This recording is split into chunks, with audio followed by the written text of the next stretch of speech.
Welcome, everybody, to the NFL show. This is a new season. We're in what? 2023-24 season, which is the ninth year we've done the NFL show on the Grilling Truth Sports Network. I am your host, Mike Goodpaster. I want to welcome in my co-host. First up, beat reporter for the NFL for the Grilling Truth. Even though he doesn't write a freaking article, I'm still trying to figure that out. Dan Kornhauser. How you doing, Dan? Good, Mike. I'm glad to be back. We took a few weeks off, but I've been fiending to talk football. All right. Another man who likes to fiend, but it's for Reese Cups. Joe Spillman. How you doing, Joe? I'm doing great, Mike, and you're absolutely right. I love Reese Cups. Reese Cups are freaking golden, Joe. As you could tell by my my body style here, that I pretty much your like physique. Anything chocolate. Yes, my physique. I like anything chocolate and peanut butter, and if you mix the two together, my God, I don't think you can get much better than that, really. All right. It's like mixing a Kardashian with an NBA star. We're going to start off today on the NFL show. We're going to talk free agency winners and losers. We're going to start off with Lamar Jackson, which the fact we're talking Lamar Jackson, doesn't that immediately make the Baltimore Ravens a loser in free agency so far, Dan? I wouldn't go so far as to call him a loser, because I think inevitably something does get done on that front one way or the other. But they haven't really done much to inspire any sort of confidence. Their biggest addition thus far has been Nelson Aguilar.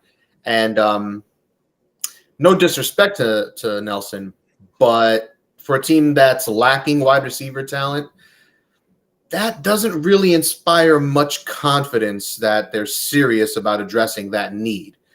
But it's weird. This Lamar thing is weird, man. A bunch of teams that need quarterbacks have come out and said that they don't have any interest, or that they're looking at rookies or other avenues or whatever.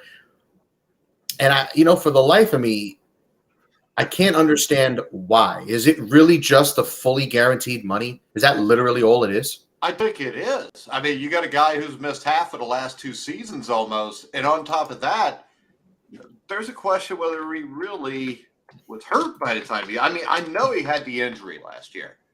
But, when it started off, it was like, it'll be a couple weeks, and then it ends up being the rest of the season. Yeah. So I would also say, Joe Spillman, could this be something maybe Lamar's not happy with the way he's being used and the way it seems like they're always loading up the defense but never give him wide receivers? Well, Mike, I think really all you have to do is look back to the first playoff game last year in the wild card round, when Lamar Jackson doesn't even show up in Cincinnati to support his team. He's not even there.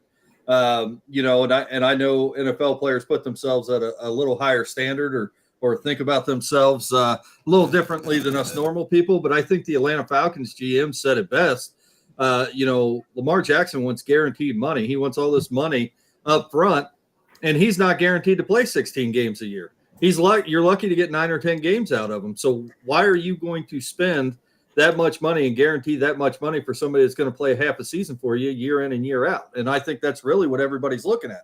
Plus, at this point, when you have to give up 2 first-round picks to get a guy that might play 9 or 10 games for you, I think that's a huge price tag for any team, and I don't think he's going anywhere. My question is, and I'm sure you're going to bring this up, Mike, is what happens if nobody signs him? Does Lamar Jackson hold out next year and not play? I don't know. It'll save you from getting hurt. That's the one good thing. But my question is, who would even go after him right now? Because if you look at teams like Carolina, Houston, they're obviously probably going to take care of this in the draft. Like, didn't the Panthers sign Andy Dalton?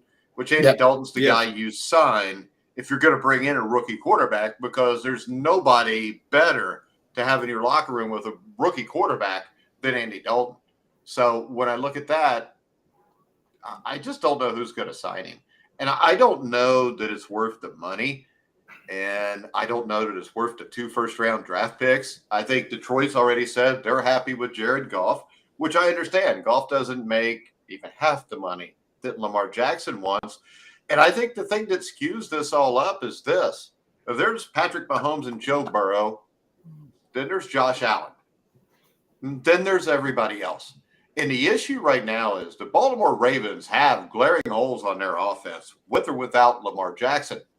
So the question is, if you sign Lamar Jackson now, outside of the draft, don't you pretty much kill your chance of getting anybody? But then again, if Lamar wants to have a chance to win, if winning is the most important thing to Lamar, by making this play out for as long as it has, you've just made it so any wide receiver or tight end that was a free agent that's worth having is pretty much gone, Dan. Yeah, and I mean, at this point in the offseason, the list of teams that need quarterbacks, Mike, like you had alluded to before when you mentioned Carolina and the Texans and stuff, the list of teams that need quarterbacks, aside from the ones that came out publicly and said that they're not going to pursue him, the list is kind of dwindling because, like you said, the Panthers traded up. They're taking a quarterback. The Texans are taking a quarterback in the draft. The Colts are very highly likely taking a quarterback in the draft. That's 3 teams right there. And then you keep going down. What? The Raiders, they brought in Jimmy Garoppolo, so they might get a quarterback just to sit behind Jimmy for a couple of years, but they're not going after Lamar. I mean, at this point, the Lions just said, Dan Campbell came out, like you said, Mike, they're not in it. So at this point, it's like the Ravens or maybe a team like Washington, only because they're being so coy with their plans at the quarterback position. Ron Rivera recently came out and when pressed on what they're going to do at quarterback, because right now, all they really have is Sam Howell at quarterback, and they signed Jacoby Brissett to back him up. But that doesn't inspire any. We don't know if it inspires anything because Sam Howell is untested so far. You need to see him in an actual regular season game. And the other thing with the Washington Commanders is, aren't they in the middle of selling their team?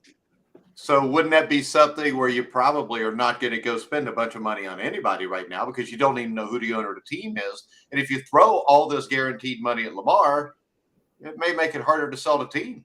I mean, I don't want to go to a team where the quarterback's taking up half the salary. I mean, I'm sorry. Go ahead, Joe.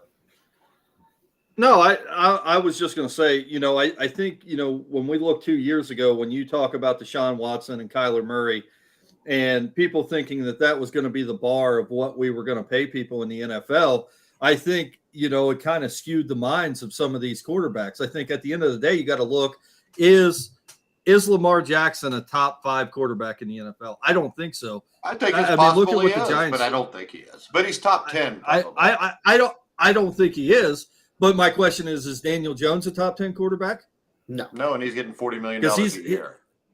Yeah, he's getting $38 million a year. So, to me, I mean, you guys probably disagree with this because I don't like Lamar Jackson's playing style. I tend to fall in the category of, if you're going to run and put yourself at risk like that, you're only going to play 9 or 10 games a year in the NFL, and you're going to have a very short career. And I think especially when you're built like him, Joe. Josh Allen's 6'4", 6'5", right. But I guarantee you this: one of these days soon, Josh Allen's going to get smacked, and he's not going to jump right up.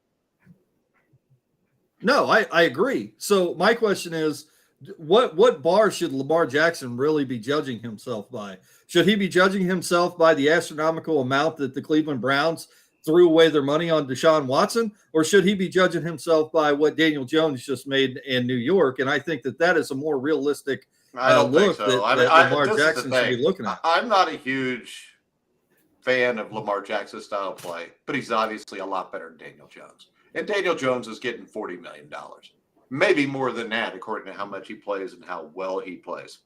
So I don't know, Joe. I think stuff like that and Deshaun Watson. I think Deshaun Watson was an elite top 5 quarterback a couple of years ago. But you don't give a guy who hadn't played 2 years all that guaranteed money. The issue with the Cleveland Browns and what they did with him was how much guaranteed money they gave. Not with the whole thing, but they guaranteed the entire contract for a guy that hadn't played in 2 years and a guy that, likes to get a handy every once in a while from somebody the team pays for him to get it from.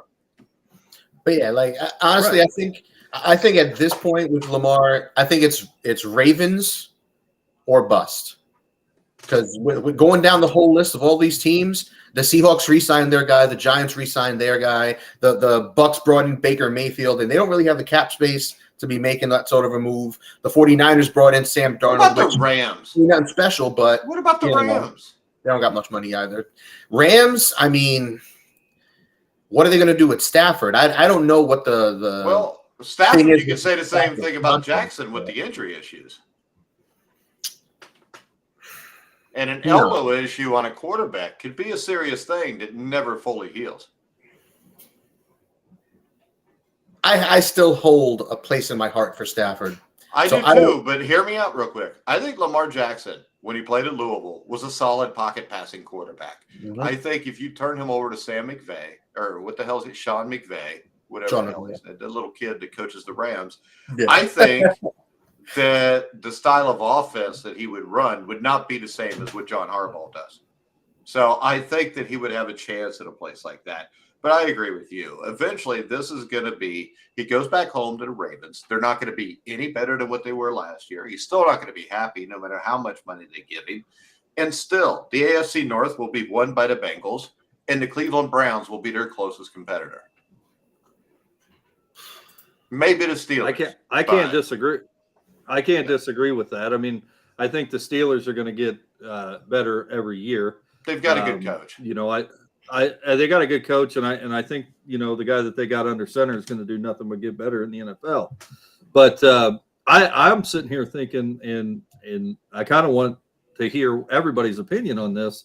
I don't think Lamar Jackson plays next year if he doesn't get a deal to get out of Baltimore. I think it's possible because he's got a lot of money, and there's a lot of people out there that will give him a lot of money because you know they're going to want to turn this into, well, he's not getting that money because of the color of his skin. That is what it's going to be.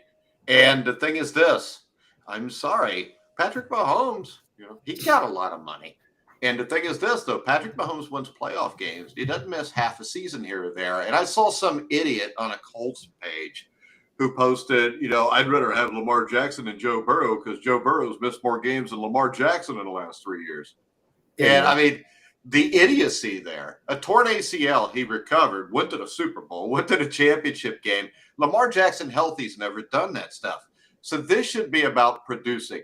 And I think this is completely NFL ownership's issue because they have overpaid for way too many guys that weren't worth the money. Deshaun Watson may be worth the money, but he's not worth it all guaranteed after being out of the game for almost 2 years. You know, the only guys worth that kind of money are the guy in Buffalo, the guy in Cincinnati, and the guy in Kansas City. And I think it's still up for debate if the guy in Buffalo is worth it. Well, and you're absolutely right, Mike. They inflated the quarterback market. And I mean, when you're guaranteeing $230 million to a guy in Arizona who you have to write in your contract, you have to do your study time and not play video games, and you guarantee him that much money, what do you think it's going to do to the quarterback market? And that's exactly what we're seeing. In his defense, though, Cliff Kingsbury got his entire playbook off of Madden. I do like the Cardinals playbook in Madden. It is very fun. I don't know. I don't play little kids' games. I'm a grown-ass man, Dan. Go ahead, Joe. Yeah. Let the grown-ups talk, Dan. I just think at this point that the NFL needs to be brought back to reality, you know, a little bit. I actually don't think Daniel Jones is worth $35 million a year. I think that's astronomical to pay him. And I know you guys disagree with this, but I don't think Lamar Jackson gives the team a better chance to win than Daniel Jones. And I'm not trying to be biased. I think they're similar. Only Lamar is a lot better passer. I don't disagree, but he's got to play in an offense that allows him to stay in the pocket and pass. And he's not going to get that in Baltimore. So I'm telling you this, in Baltimore, if I'm going to re-sign Lamar, I'm going to find a coach that will allow him to throw the football because you're not going to win a Super Bowl running the ball. That's the one thing I'm really excited for, actually, for Baltimore this year, because I'm with you, Mike. I saw Lamar Jackson at Louisville, and I didn't see He was not a run-first guy, right? Did not see a run-first guy. I didn't see a quarterback who defaulted to running the ball because it's the same crap Mike Shanahan did to RG3 in Washington. Yeah, I mean, and they were similar size, and look how that turned out.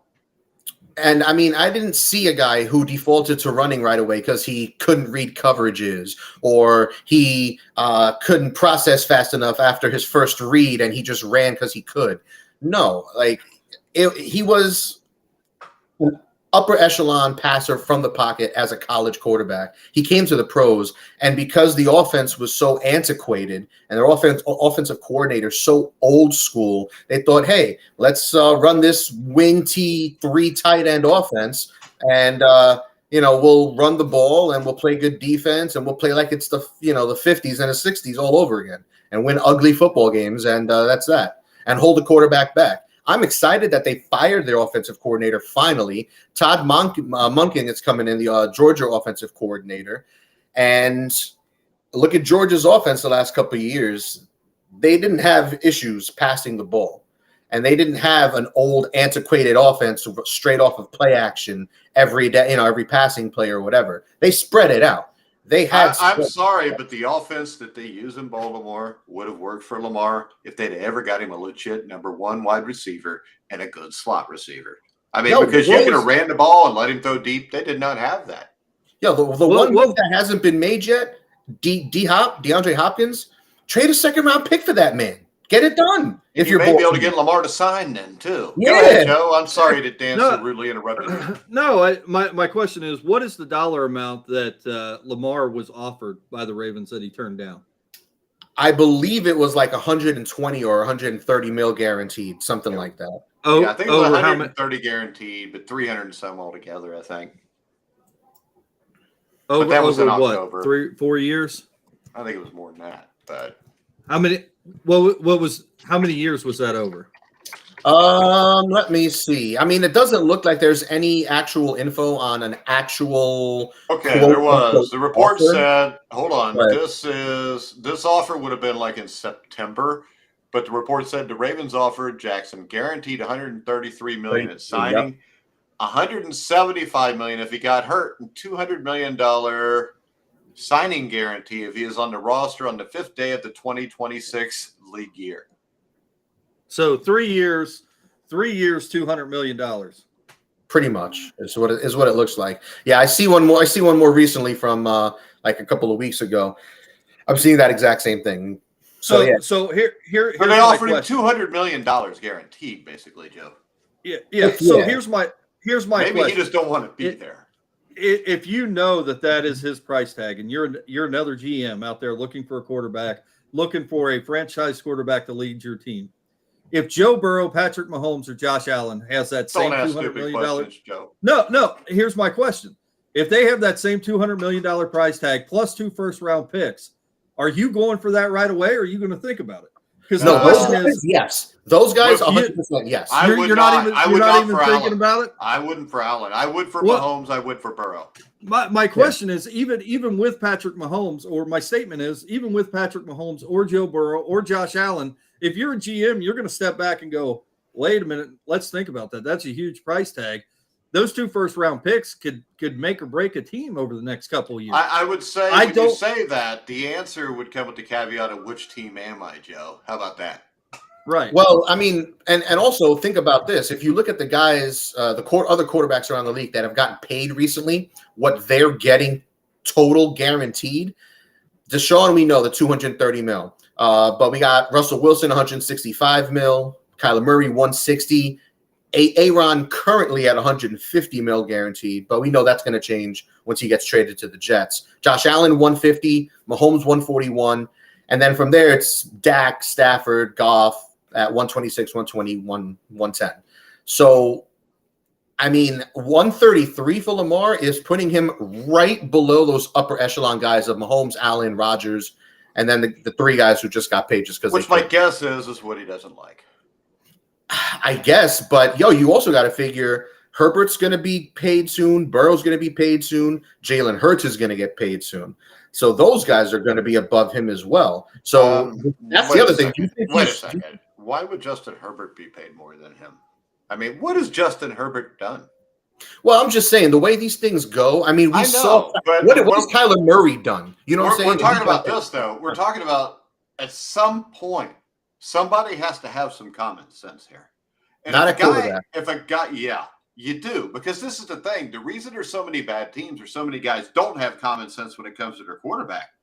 Like you said, you reach for Kyler Murray. These guys were also desperate to get the next Burrow or Mahomes or Allen that they do stupid shit all the time. and these quarterbacks just continue to get richer and richer. We'll watch in the NFL draft, like the kid from Florida, Richardson. He'll probably go into top 10 picks. The kid's ass. I'm sorry.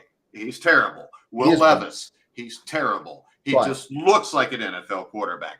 Bryce Young, CJ Stroud, maybe good. There's a guy, Jake Hader from Fresno State, that's better than Levis. He's better than Levis, and he's better than Richardson from Florida. But the thing is, everybody wants to grab the new shiny thing, and everybody keeps saying that the quarterback position is revolutionized into running quarterbacks. I have yet to see one of them win a Super Bowl. Patrick Mahomes averages like 25 rushing yards a game. Joe Burrow, 25 or 30 rushing yards a game. Russell Wilson's not a runner. Deshaun Watson, he was only a runner because he played in Houston and he had to run to live. And, I mean, when you look at it, there's not many of these guys. If you can't get one of those guys, though, what we do know is you could take a lesser guy. Hell, Andy Dalton, 2015, when the Bengals had a great team around him, until he got hurt, they were 11-2. You know, so you can win a Super Bowl with an above-average quarterback if everybody else around him is good. My claim is this: if I'm the owner of a team, unless I got a Burrow or Mahomes and I know it's a slam dunk when I'm drafting him, and really Mahomes wasn't a slam dunk when you drafted him, why wouldn't I just want to go out, get as many good players as I can, get an above-average quarterback, roll that way? I got a better chance to win. Because like I said, right now, the only elite quarterbacks are in Kansas City and Cincinnati. And I'm sorry, over the next 10 years, Kansas City and Cincinnati will win at least 5 of the next 10 Super Bowls, maybe more. And I may be crazy, but when I see two guys that good that are under the age of 27, they're going to be good for a long time. And that's just the way it is.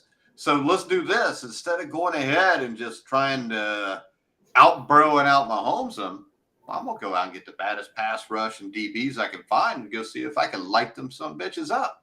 I'm not just going to sit there and just keep grasping at straws for quarterbacks. No, that's what Philadelphia did. It worked for Philly. Made it to a Super Bowl with a quarterback who you can consider above average. He's average. And I consider him average. They just gave him a shit ton of weapons, gave him an elite offensive line, an elite pass rush and secondary, and they made it Super Bowl. And offensively, an offensive coordinator that's a dumbass, but he's gone now. Because I'm sorry, you can't win going, as the way their offenses run, it's not conducive to winning a Super Bowl. And it proved it, because I think if you match the Eagles and Chiefs up, the Eagles are the better team. But Patrick Mahomes is a lot better than Jalen Hurts, though. And I mean, Jalen Hurts had better receivers. He had better defense. He had a better offensive line. But Patrick Mahomes beat him. And Andy Reid is a hell of a lot better coach than Nick Sirianni. I don't know about that, but they're both douchebags. One's fat and the other one's stupid. Go ahead. Well, and to more drive home your point, Mike, about the quarterback market, a lot of this, I think, is really media-driven, because when you have quarterbacks like Joe Burrow and Patrick Mahomes and even Josh Allen, who are really set apart from the field that they're playing with, the media is looking for that other person, that other person that they could throw in there. And I think maybe some of these quarterbacks, their stock is kind of inflated, basically off false words from the media trying to say, oh, my God, they had an incredible game. They're the next Patrick Mahomes. They're the next Joe Burrow. And I really think, Lamar Jackson had a great season a couple of years ago. He had an MVP season. And I think that is really, those straws are really still being grasped at to say Lamar Jackson is still this player. I think a player could have one good season and not be that great of a player the rest of their career. We've seen that before. Who remembers Mark Rippon? Mark Rippon for like 2 or 3 years was awesome, won a Super Bowl, MVP. Go ahead, Dan. Sorry about that. I'm one of those people, Joe. I'm one of those people that still remembers the Lamar Jackson MVP that he won. And I see an athletic quarterback who can make all the throws. He won an MVP already. All they do is win with him at quarterback. No, they don't. Good they things. Don't win with him at quarterback. Well, not in the playoffs, but that is the only thing that matters. This is the thing. NFL MVP is the same thing as NBA MVP or the Major League Baseball. They're all bullshit because it doesn't matter in the end. The only thing that matters in the end is what happens in the playoffs. And, I remember Lamar losing home games in the playoffs, the teams he should have beat. I know the Bills beat him to 1 year, and he played well in the second half of that game, but he played so bad in the first half, they were down 20 before you even knew it. So real quick, let's jump off of Lamar. Let's jump off of Lamar. Let's jump off Lamar. Let's talk just one or two teams, maybe three teams that we think really hit in free agency so far. And I will give you this. I'm going to start off, and I'm going to compliment Dan's Detroit Lions, because I think this. They almost made the playoffs last year. They look like the best team in the NFC North. And if you look at it, their defense was obviously an issue in recent years. But Cam Sutton, Emmanuel Mosley to help address that issue. Signing David Montgomery, I think, was also a nice addition to the way they run their offense. I think they made some nice moves. The Green Bay Packers have done absolutely nothing. I think the Minnesota Vikings, I'm not a fan of. Actually, the Bears probably have made the best moves outside of the Lions. Mm-hmm. I think this, and I'm not going to ask you, Dan. I'm going to ask Joe. Right now, Joe, I think the Lions are the favorite to win the NFC North. Before we see the draft and all that, of course. But right now, the Lions look like the best team there. I think they may look like the best team going at the end of the year. Yeah. At the end of the year. But you're absolutely right. That wasn't going to be the team I said. I was going to homer mine a little bit. No, you're going to get to. I'm going to ask you for yours. Yeah, but no, you're absolutely right. I really can't add much to that. And really, with everything going on and college basketball, I am kind of centered here locally to Cincinnati and what we're doing here. So, but you're absolutely right. I think Detroit's they're definitely going to be in the playoffs next year from where I'm sitting and looking right now. All right, real quick, Michael Houghton. Michael says, all I know is the Colts better get the best they can if they want butts in the seats. I gave up my seats when Luck retired, but his good O-line is just as important. I will say this. I don't think any NFL owner cares if there's butts in the seats. They've already made a profit before the NFL season even starts from the TV money. I mean, and the unfortunate thing for the Colts is they've got an old Coke addict, and it's not going to get any better until he gets away from that front office. And I'll still say this, with the Irsay's owning that team, they left Baltimore. Baltimore was a huge fan base. They'd won a Super Bowl there, but they left because the fans got tired of their crap. When they got Peyton Manning, it was really close to being the same thing happening again in Indianapolis. And I think they were really close to being the LA Rams, but they got lucky and got Peyton Manning. The Bengals got lucky and got Joe Burrow. So give it to me, Joe. Who is your free agent, one of your free agency winners from this offseason? Well, I'm going to go with the Bengals, obviously, and I don't think there's any surprise there. But, really, the first couple of days of free agency, Mike, you and I even spoke on the phone about it. I was pissed. And, I was 2 days away from writing an article trashing them. The consensus was, hey, we're only 2 or 3 days into this. Let's see what happens. And then they pick up Brown. They're doing some things on the back end, kind of putting in them role players, re-signing the role players. But I think the Brown, signing is huge. I know there's some discontent on the offensive line right now. Who's going to play where with Collins and Williams?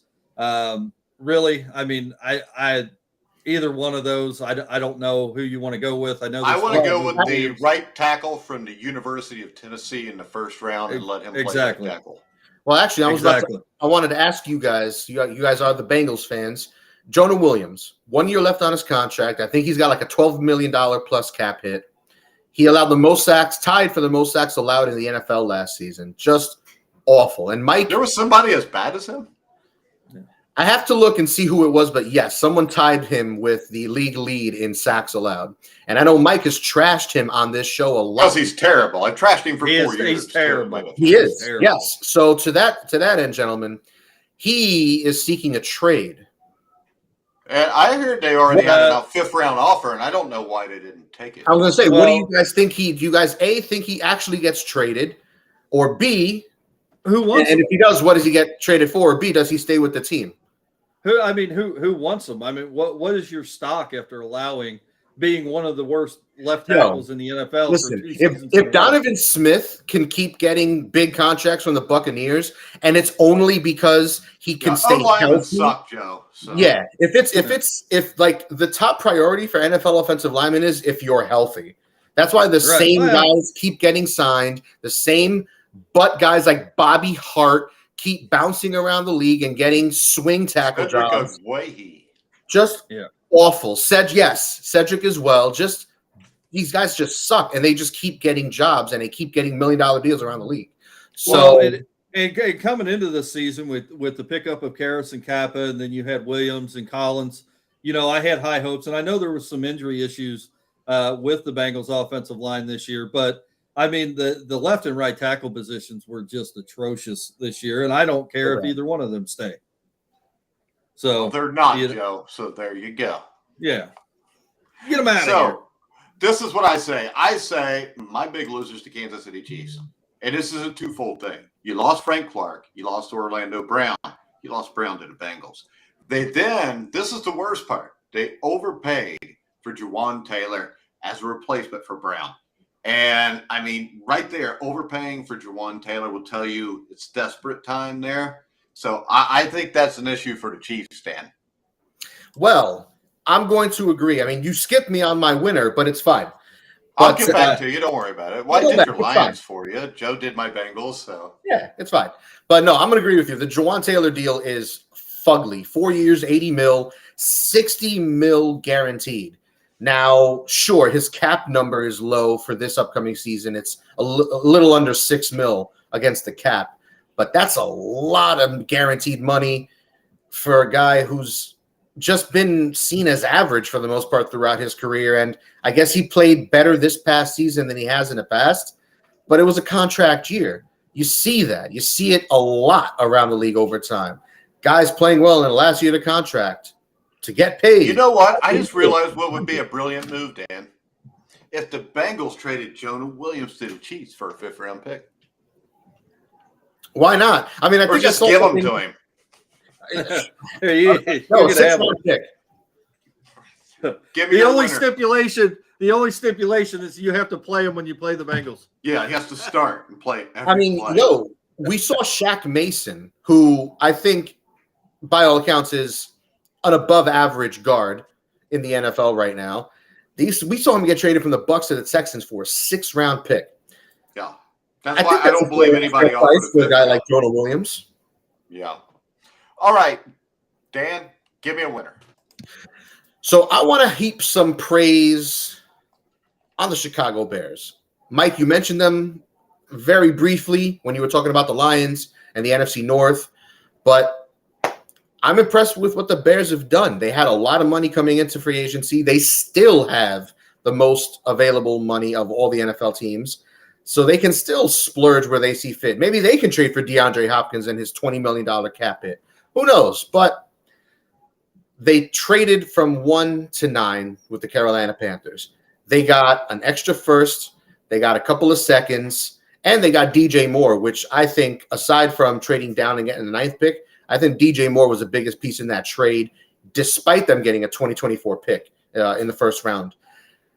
DJ Moore with Justin Fields, they're revamping that offense. They added Claypool at the trade deadline. They just add Moore. They're going to sign Moore to a contract because I think he's in his last year coming up on that, something along those lines. But he's up for a new contract. I think that's a great fit. Tremaine Edmonds, linebacker from Buffalo, they signed. TJ Edwards from Philadelphia, who had a great year. They bring in Dante Foreman, who he's an average running back, let's be honest. Don't forget DeMarcus Walker either. Huh? DeMarcus Walker also on that defense. Yep, DeMarcus Walker they signed over from Tennessee, gave him a 3-year deal. Nate Davis at guard they also signed from Tennessee. So they've added some quality veteran pieces. None of these guys are going to light the world on fire and make, oh man, Super Bowl for Chicago. No, but that's okay because Nate Davis will slide right in, start at guard. Them trading down from 1 to 9 nets them an extra 2nd-round pick that they lost in the Claypool trade. But it also gives them the opportunity to maybe take an offensive tackle at 9th overall and continue to shore up that offensive line because you've added a couple of receivers from the trade deadline to this point. You've added Davis. You've added an extra running back in Dante Foreman. You've added Robert Tonyan at tight end. There's a bunch of starters, a bunch of veteran starters. I think they're headed in the right direction, and I think year 3 is going to be a big year for Justin Fields. All right, real quick, our last topic before we get done here. The Chargers, Austin Eckler. because to me, the Chargers have been huge losers here. And this is a team that's going to have to overpay for their quarterback. And they entered this postseason off one of the worst playoff collapses ever.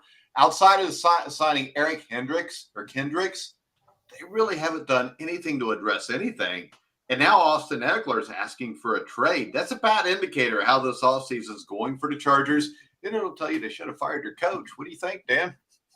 They should have fired their coach. The way this offseason went, and if the rumors are true that what's his face, Sean Payton wanted to be the coach over there in LA, they messed up, because I would have rather had Sean Payton as my coach than Staley, but I digress. I'd rather have a Rock as my head coach than Staley. But yeah, no, it's really threatening for the Chargers because, like you said, they've added no one besides Kendricks. They've re-signed a few of their own free agents, but meh. And now this issue with Eckler, I mean, I think Eckler's more likely to get traded than like a guy like Lamar, for example. Like I would lean. How many years does he have left? Is he in his last year? Eckler, give me one sec. It's funny you say that because I was just looking at their team. So Eckler he's a free agent after the 2024 season. He's got a year. Okay. Oh no, I'm sorry. He's a free agent in 2024. So he's a free agent after this year. He's got $7.75 million left on his deal for this upcoming season. So he's a free agent after this year. So he's due for a contract. He's 28 years old. I think it's fair to say he's outperformed his contract. So he's not wrong in wanting a new deal. But I think he's grasping for straws. I don't think he's going to get it. Not from the Chargers, and not what we've seen with some of these other running backs in recent years. I don't think running. I think running backs, unless you're a Derrick Henry or that caliber of running back, I think running backs by and large grasp for straws. How about this, though, Joe? Real quick. Go ahead. My comment to you is this: he is different than most running backs, though, because of the multitude of things he can do. Derrick Henry. Not going to catch a bunch of balls out of the backfield. He's not going to block for you. So I think that Eckler is more of a football player than just a straight up running back, if that makes any sense. No, but so is Joe Mixon, so is P. Ryan. So are a bunch. They are nowhere near Austin Eckler. Yeah. Here's my point, and you could disagree with this all day long. I'm not going to get off this mountain. Running backs are a dime a dozen. They are. And the NFL market is flooded by running backs just like defensive backs. And when you play a position that you could go to the USFL or XFL and pick up any guy to perform on your team, you're not going to get paid what you want to get paid. You're not going to get quarterback money. I will disagree with this mountain, Joe. You're not getting a guy from the XFL or the USFL to come in and start and be Austin Eckler. No, I agree. I agree with that. But the running back position, as long as they do a couple key things, the running back position can be filled by an average quality back. And yeah, if you're a better than average quality back, that's fine. But NFL offenses aren't conducive anymore to that playing a huge role in the offense success.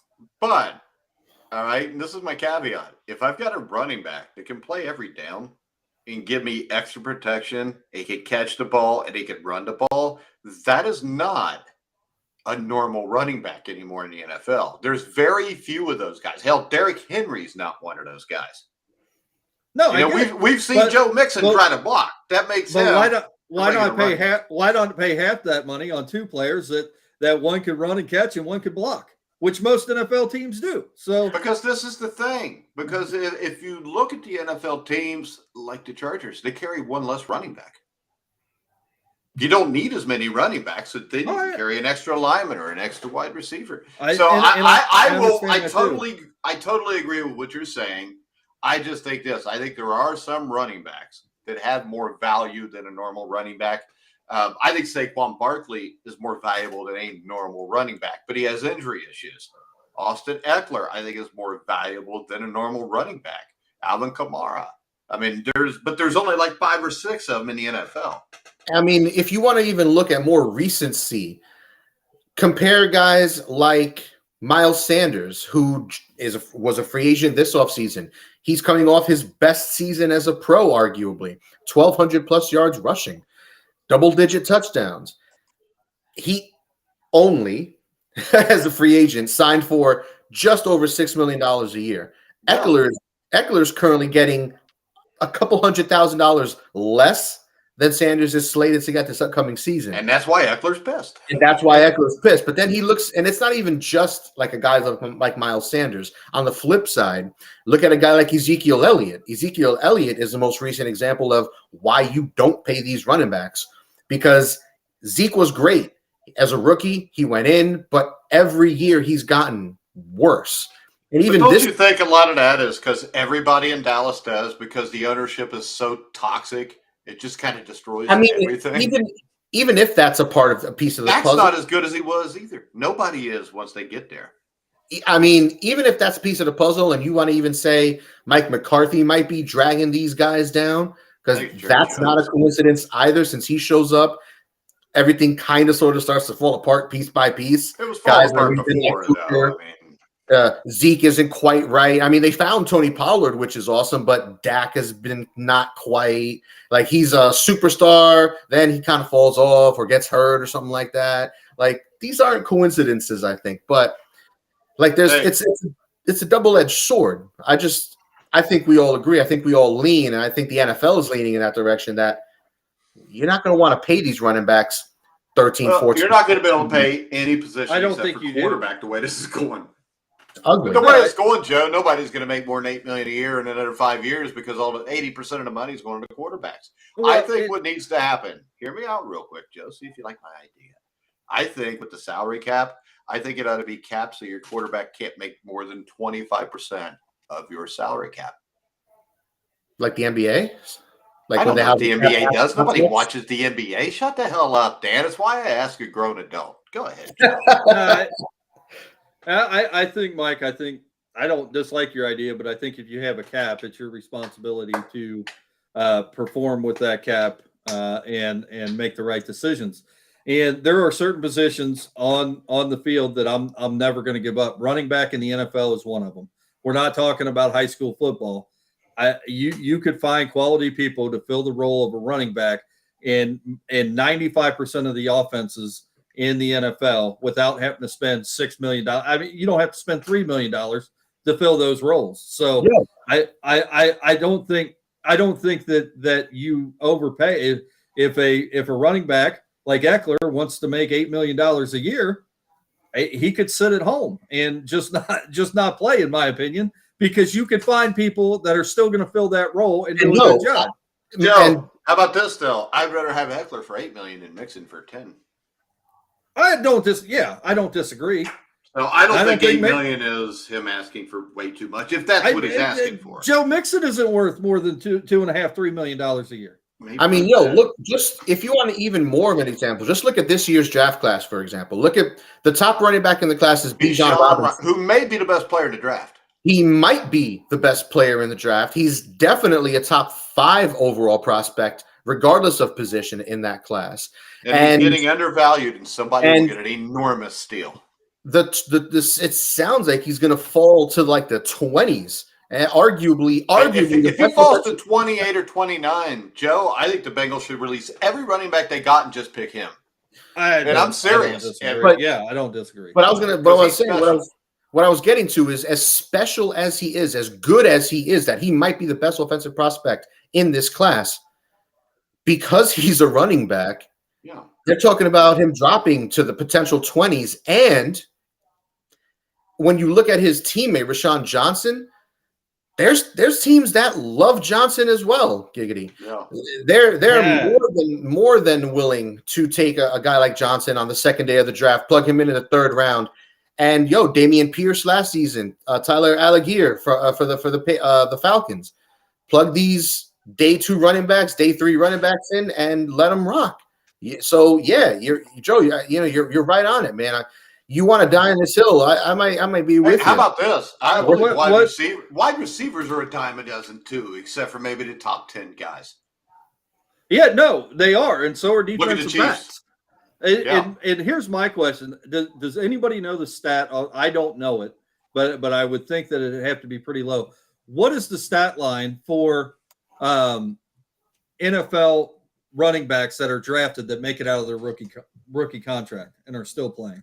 There aren't a lot. I mean, if you look at, it's got to be very low. With the same team. No, just playing in general. Still in the NFL. The average NFL running back's probably 3 years. 3.5. 3.5 years. Okay, because this is the thing. Number one, they can be replaced by a 5th-round draft pick when they get to their 4th season, so you don't have to pay them the league minimum for a 4th-year player, if you know what I mean. Right. And, I mean, it's like I said, if you get Walter Payton, Earl Campbell, and this is the thing, you get an Earl Campbell. Earl Campbell really only had 4 great years because of the toll it took on his body. And the same thing, I mean, Derrick Henry, right now, not 2 years ago, but right now, if Derrick Henry had to redo his contract, is he worth more than $8 million a year? Just because of the risk you have. Because we watched Terrell Davis, 4 or 5 years, he was done. Gale Sayers, 4 or 5 years, he's done. The wear and tear on the body, I mean, it's just not worth the risk. Go ahead, Joe. Sorry. Well, we'll take this full circle. The only running back in the NFL that's worth more than $8 million a year right now is Lamar Jackson. So Christian McCaffrey. But he's got to stay healthy, which makes you afraid there. All right, guys, we're going to wrap it up. Joe, you want to tell everybody where they can find you on the Twitter and stuff? Oh, yeah, at 41 Spillman 4150. And then we've got Dan Kornhauser. You and your significant other have yours. What is your?